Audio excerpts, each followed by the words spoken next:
Every rule that you learn in basketball is applied to everyday life.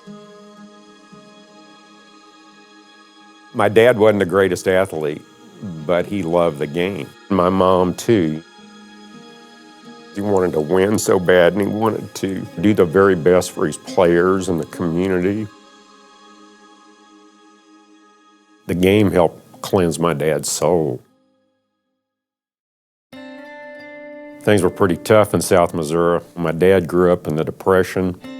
When my dad was like 9 years old, he had kind of a partially deflated basketball. He'd never seen a game. And they took some old rings and nailed them to oak trees. He and his dog went down there almost every day. You have to love something pretty much in the core of your soul for reasons that you don't understand if you're shooting at a basket with no net and no backboard. Omaha Beach, Bastogne, Battle of the Bulge. His coaching style was in many ways a reflection of his time in the military. He had some real psychological battles, and part of it was some of the struggle that he was having and trying to repress also some of the memories from the war. My mother stayed behind like many women did during the conflict and had a completely different experience from a distance. You know, my mother broke kind of the glass ceiling in many ways. She was the first woman that was the coach of the girls' basketball team at New Franklin in the late 40s and early 50s. My mom's still coaching us. I think it's just in the core of her soul.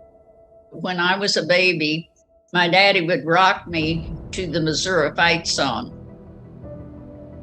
I really don't remember when basketball wasn't a part of my life. He and my mom could be figures out of any Norman Rockwell painting.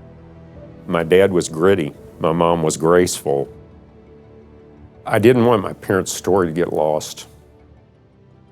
The gift, I hope, will perpetuate for the generations to come. My parents always encompassed the larger spirit of community because their first jobs were coaching and teaching in New Franklin and Fayette. They embrace that interchange that comes from a true respect and trust for your players. Coaches put up with a lot.